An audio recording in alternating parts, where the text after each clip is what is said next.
up and down again. Men go mad with watching them. There's no discharge in the war. La Segunda Guerra Mundial acabó con millones de personas y bienes materiales y no resolvió la confrontación entre los bloques comunista y capitalista. La destrucción obligó a los europeos y los japoneses a iniciar el proceso de descolonización, es decir, el otorgamiento de la independencia política de las colonias de América, Asia, África y Oceanía, que habían ocupado, dominado y explotado Japón. Centró todas sus energías en la reconstrucción económica según el modelo capitalista. En Europa Occidental, esta reconstrucción avanzó junto con su proyecto de integrar a sus naciones en una comunidad democrática y liberal, la Comunidad Económica Europea. En cambio, en el llamado Tercer Mundo, la destructuración social y económica ocasionada por el subdesarrollo y los años de dominación colonial generó guerras civiles y conflictos interétnicos que aún no se resuelven. Por otra parte, la Unión Soviética y los Estados Unidos de América, convertidos en superpotencias, aprovecharon esta situación para impulsar el comunismo, la primera, y el capitalismo como la segunda. Las tensiones y la posibilidad de que alguna de estas potencias recurriera a las armas nucleares, motivo por el cual el periodo comprendido entre el fin de la Segunda Guerra Mundial y la caída del socialismo real en 1989 se denominó la Guerra Fría. Durante la fase final de la Segunda Guerra Mundial, propiamente en las conferencias de Yalta y Potsdam, febrero y julio a agosto de 1945, se genera el desgaste de la alianza de los Estados Unidos y la URSS, pues aunque se aprobó el establecimiento de un nuevo orden mundial, existe el interés de mantener los territorios ocupados por sus ejércitos. La determinación de consolidar áreas de influencia en Europa y en el mundo ponen fin a la alianza bélica tras la derrota de la potencia El Eje, Alemania, Italia y Japón. Al configurarse un nuevo orden geopolítico en Europa tras la implantación del telón de acero o la cortina de hierro denunciada por Winston en 1946 y la repartición integrada de Alemania, el continente adquiere la fisonomía de la bipolaridad, dando origen a un proceso histórico en que los Estados Unidos y la URSS disputan la supremacía mundial a través de la carrera armamentista y espacial de la extensión de sus áreas de influencia en Asia, África y América. Esta es la Guerra Fría. A lo largo de la historia, las naciones han competido por territorio, poder e influencia. Sin embargo, estos conflictos han cambiado drásticamente después de la Segunda Guerra Mundial. En lugar de enfrentamientos directos entre las grandes potencias, el mundo quedó dividido en dos grandes bloques opuestos, cada uno con diferente ideología, economía y visión del futuro. Estos dos grandes bloques son el capitalista, liderado por Estados Unidos, y el socialista, liderado por la Unión Soviética.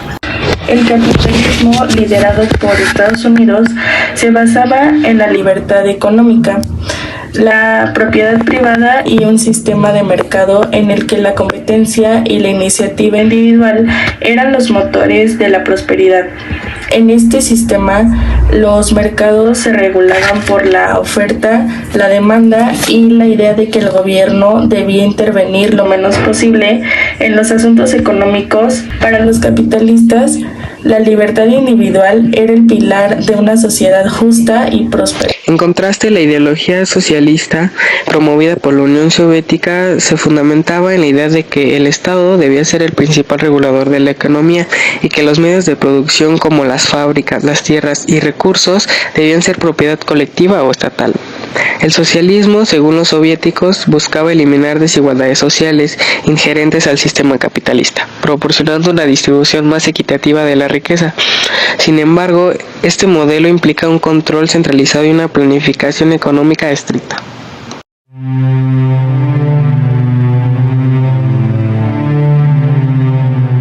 Este conflicto árabe-israelí es un conflicto por la posesión y el control del territorio palestino. Todo empezó después de la Primera Guerra Mundial, que con la derrota del Imperio Turco Otomano, se vio obligado a ceder muchos de sus territorios, en el cual Palestina es cedida al Reino Unido. Después de la Segunda Guerra Mundial se da cuenta que hay que solucionar ese de que los ingleses no pueden estar mandando en un territorio que no es suyo. Así que toman cartas en el asunto y deciden repartir ese territorio entre palestinos e israelinos. La razón de esto fue porque el Reino Unido había cometido el error de prometerle a Palestina su independencia y al mismo tiempo de prometerle a los judíos la cesión de un terreno en Palestina. Es decir, un conflicto de intereses. A uno le prometió la independencia y al otro un sitio en ese lugar. Después de la Segunda Guerra Mundial, muchos judíos emigran a Palestina, por el cual se desarrolla una serie de conflictos y enfrentamientos entre judíos y palestinos. De hecho, el 29 de noviembre de 1947, la ONU promulga un plan de partición de Palestina, creando así dos estados conjuntos en Palestina, un estado judío y un estado árabe. Un dato interesante pero a la vez importante es que solo los judíos firmaron esta declaración, los árabes no estaban de acuerdo, tanto así que en 1948 hay un ataque de 5 países hacia Israel. Estos países son Transjordania, Egipto, Siria, Líbano e Irak. Estos países rodean Palestina, planean y realizan un ataque conjunto hacia Israel. Tras el ataque, Israel sale victorioso y consigue muchos más territorios que amplían los que la ONU ya les había otorgado. En 1964 se crea la OLP, Organización para la Liberación de Palestina, y hay una serie de ataques de esta organización y puede ser considerada terrorismo, pues atacan la frontera de Israel con los países árabes. En 1967 se crea la República Árabe Unida, que vuelve a atacar Israel. Este panarabarismo, en este tiempo se conocía así, está formado por Jordania, Irak y Siria, con el apoyo de Egipto, pues bien Israel vuelve a obtener la victoria y es más, vuelve a conseguir más territorio del que antes ya tenía.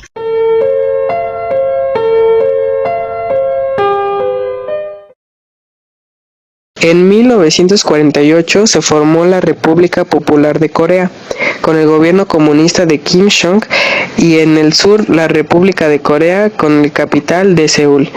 En 1949 ambos líderes quisieron controlar el país. Kim Jong impulsó la idea Such de Corea del Norte. Esta fue una forma coreana extremadamente nacionalista, que se orientó a fomentar la fuerza y decisión del pueblo para luchar para la independencia y conseguir la grandeza de la patria. En 1950, los norcoreanos, apoyados por China y la Unión Soviética, invadieron el sur, con la ocupación de Corea por los estadounidenses, y envió a más de la mitad de las tropas chinas para obligar a los ocupantes a retirarse. Durante años ocurrieron duros enfrentamientos. En 1953, con un saldo de alrededor de 5 millones de muertos, los bloques comunista y capitalista acordaron respetar las fronteras que hasta la fecha separan las dos Coreas. La Guerra de Corea supuso la implementación de rígidas medidas de autoseriedad y trabajo en China, así como el fomento del patriotismo y la represión. La península de Corea se convirtió en colonia japonesa desde la primera década del siglo XX y fue a partir de entonces que Japón trató de aniquilar todo intento de aspiración nacionalista y de autonomía política. Se buscó imponer el idioma japonés en las escuelas de modo que se prohibió a los coreanos comunicarse en su lengua nativa. En pocas palabras, los japoneses pretendieron acabar con las costumbres y la cultura coreana para implementar la suya a través de un férreo control militar. En la conferencia del Cairo, 1 de diciembre de 1943, Estados Unidos, Gran Bretaña y China se comprometen a restaurar la autonomía de Corea, la rendición japonesa ante las tropas soviéticas en el norte y el ejército estadounidense en el sur. Respectivamente, habría posibilidad, a través de una consulta con las organizaciones sociales y los partidos democráticos existentes, del establecimiento de un gobierno provisional representativo de toda la península para conquistar su independencia. La decisión de este propósito político quedó en manos de los ministros de Asuntos Extranjeros de Estados Unidos, la URSS, Gran Bretaña y China, reunidos en Moscú en diciembre de 1945. Sin embargo, las posiciones discordantes entre soviéticos y estadounidenses orillaron a que el asunto de Corea fuera llevado a la Asamblea General de la ONU para mediar y promover elecciones libres con el afán de unificar el país, sin éxito alguno debido a la oposición soviética de negar el acceso a los representantes del organismo mundial. Noviembre de 1947. Desde entonces, el paralelo 38 se erige como frontera entre las dos zonas de ocupación. Es importante subrayar que en este periodo las superpotencias desencadenan al interior de cada zona fuerzas políticas e instalan instituciones que obstaculizan la unidad política y territorial, alimentan el antagonismo al formar parte de su área de influencia capitalista o comunista, bajo la anuencia de los Estados Unidos y la supervisión de la ONU. Se celebran elecciones generales en la zona sur, 10 de mayo de 1948. De esta forma, la Asamblea Nacional Constituyente promulga la Constitución que avala un régimen presidencial con amplias facultades. Asume la presidencia de la República el viejo nacionalista Syngman en 1919.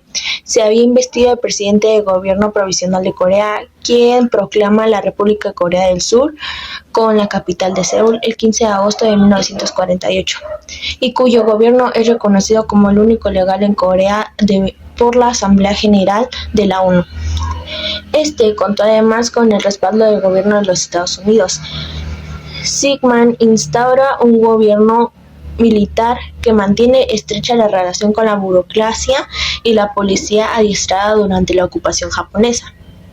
Es decir, mostraron un servilismo procolonialista, la estructura social y la tenencia de la propiedad casi se mantuvo intacta. En la zona norte, desde el arribo de las fuerzas soviéticas, se organizan comités populares que reemplazan a los órganos de administración japonesa, esto hasta transitar una confederación bajo el control de la Unión Soviética.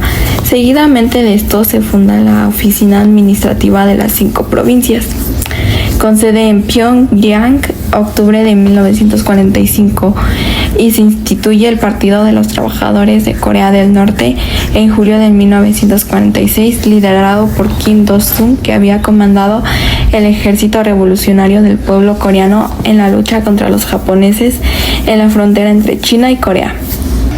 También se efectuaron elecciones generales para nombrar a los miembros de los comités provinciales y municipales, y de esta forma establecer la Asamblea Popular Norcoreana que tendría la facultad de designar un comité constitucional provincial, encargado de elaborar un borrador constitucional, el cual se aprobó con el título de Constitución de la República Popular.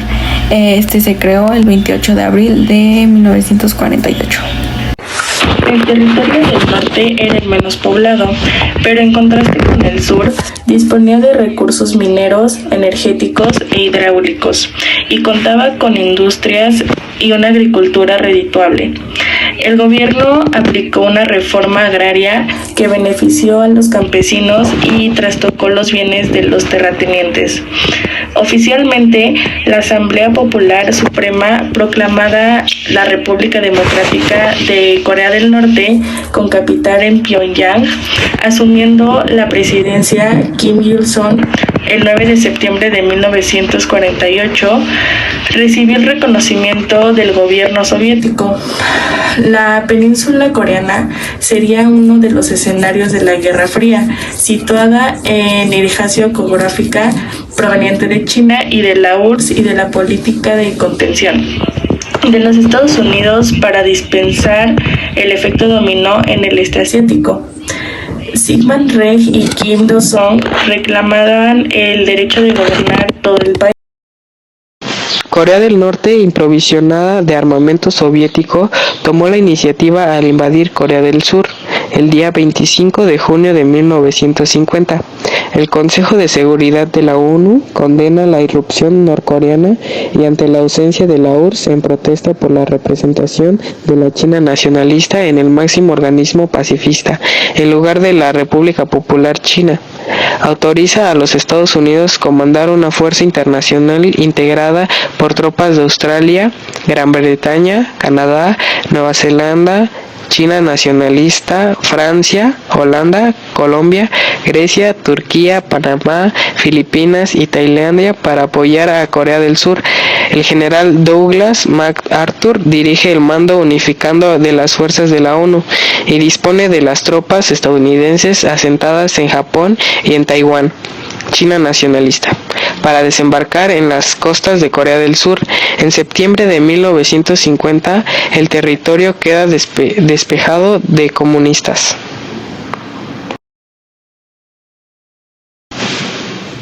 La Guerra de Corea se prolongó durante 1129 días, desde el 25 de junio de 1950 hasta el 27 de julio de 1953. Durante ese periodo murieron 138.000 soldados surcoreanos y 450.000 resultaron heridos, incluyendo los desaparecidos. El total de víctimas militares supuso 621.000 soldados.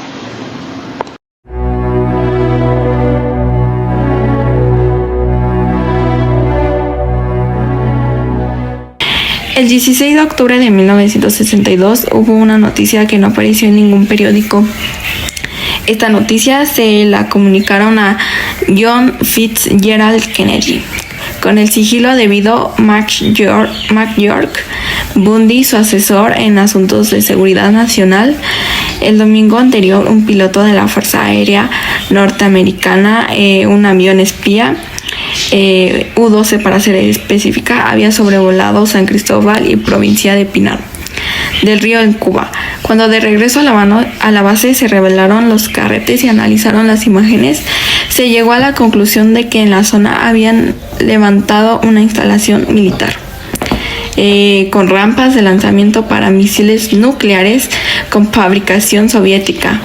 Tenían capacidad para alcanzar y eliminar del mundo a la Casa Blanca y cualquier otro punto de los Estados Unidos. El vuelo del avión espía no había sido rutinario, es decir, volaba sobre aviso. La CIA, Central Intelligence Agency, venía alertando desde hace varios meses a Kennedy de la presencia soviética en Cuba, a solo 90 millas de suelo estadounidense. La información la había proporcionado agentes infiltrados en la isla y disidentes llegados al exilio. 2 años atrás, en 1960, la actitud retadora de Fidel Castro con Estados Unidos había provocado que DeWitt redujera al mínimo la llamada cuota azucarera, principal fuente de ingresos de la isla. Fidel no tardó en encontrar un sustituto, Nikita Khrushchev. La URSS proporcionaría a Cuba su combustible y compraría el azúcar, solo que a un precio no tan ventajoso como en los Estados Unidos, o no a cualquier precio.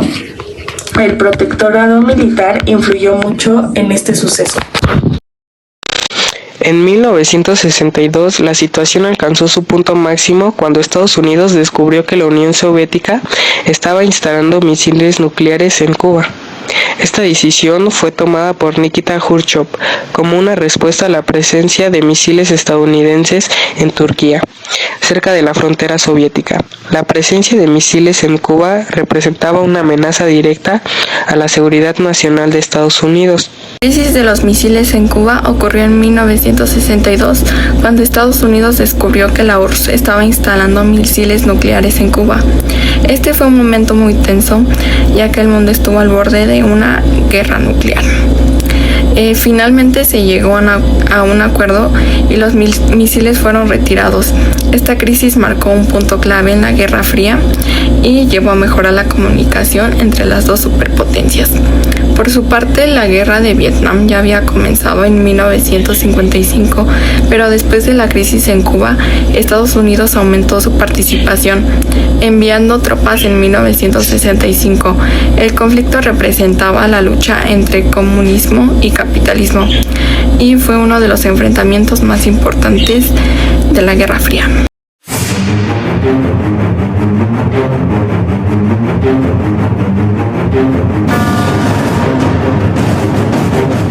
Mientras Estados Unidos promovía el capitalismo, la Unión Soviética extendía su influencia comunista. En el sudeste asiático, Vietnam, que había estado bajo dominio colonial francés, se encontraba en medio de un conflicto interno. En 1954, la derrota francesa en la batalla de Dien Bien Phu resultó en la división de Vietnam en dos, en lo que hoy conocemos como el norte comunista, dirigido por Ho Chi Minh, y el sur respaldado por Estados Unidos. Esta división, fruto de la Conferencia de Ginebra, iba a marcar el inicio de uno de los conflictos más intensos y devastadores de la Guerra Fría. La guerra de Vietnam no fue solo un conflicto interno entre vietnamitas, fue el reflejo de la lucha global entre el comunismo y el capitalismo.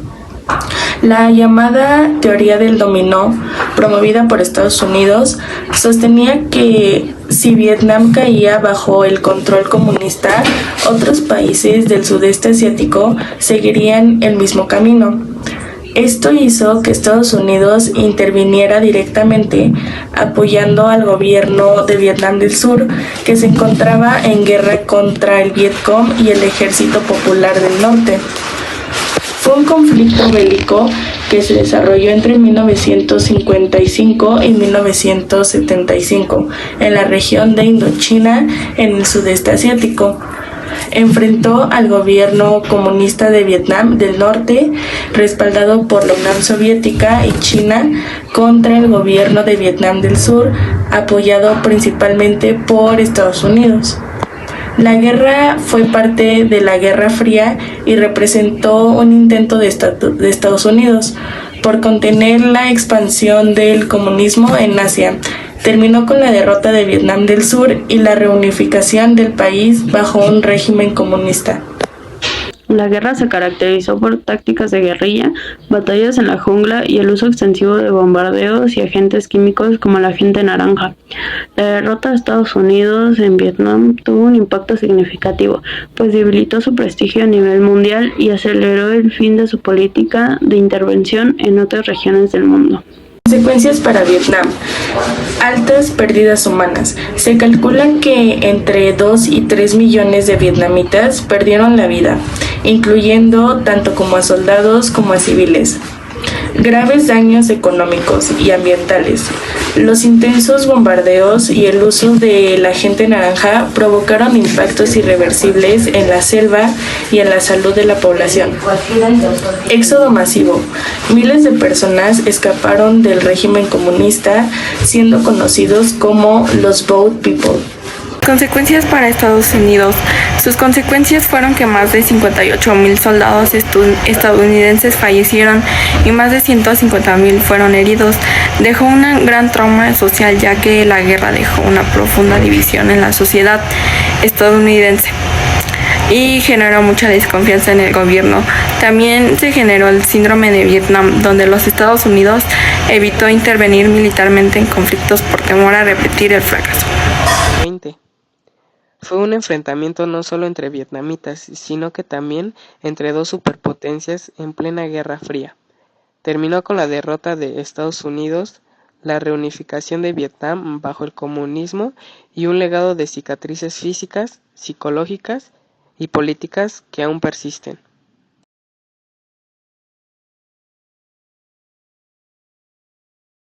A finales de los años 80, la Guerra Fría comenzó a llegar a su fin. Con el liderazgo de Mikhail Gorbachev, la Unión Soviética implementó reformas como la perestroika y la glasnost. La reforma perestroika fue un conjunto de reformas políticas y económicas que implementadas en la Unión Soviética bajo el liderazgo de Gorbachev entre 1985 y 1991. Su objetivo principal era reorganizar el sistema socialista para hacerlo más eficiente y adaptarlo a las necesidades de la época sin abandonar por completo el comunismo. Por su parte, la reforma Glasnost buscaba liberalizar el sistema político y fomentar una mayor transparencia en el gobierno y en la sociedad. Esto incluyó medidas como la libertad de prensa, la liberación de presos políticos y la reducción de la censura estatal. Estas reformas abrieron la economía y permitieron mayor libertad de expresión. Sin embargo, estos cambios no fueron suficientes. La Guerra Fría concluyó oficialmente con el colapso de la Unión Soviética en 1991, así marcando el fin de décadas de tensiones ideológicas, políticas y militares, esto entre los bloques liderados por Estados Unidos y la URSS. Sin embargo, varios elementos clave prepararon el terreno para este desenlace, como lo son reformas internas en la URSS, esto bajo el liderazgo de Mikhail Gorbachev. También se implementaron políticas como la perestroika, que es la reforma económica, y la glasnost, que es una apertura política. Aunque buscaban modernizar el sistema soviético, estas reformas también desencadenaron movimientos de independencia en las repúblicas soviéticas. En la actualidad, el mundo sigue experimentando conflictos que tienen similitudes con la Guerra Fría, donde las tensiones entre grandes potencias se manifiestan de forma más sutiles, a través de la tecnología, la economía y la influencia política global. La historia de la Guerra Fría nos deja una lección importante. Aunque las guerras pueden no ser físicas, las rivalidades entre naciones pueden tener un impacto duradero en el destino de la humanidad. La Guerra Fría fue en última instancia una confrontación entre dos visiones opuestas del mundo, pero también un recordatorio de que las ideologías, por muy poderosas que sean, pueden ser moldeadas por intereses políticos y económicos. Y aunque al final uno de estos modelos se desintegró, el legado de esta lucha ideológica sigue hoy en día, influyendo en las relaciones internacionales y la política global.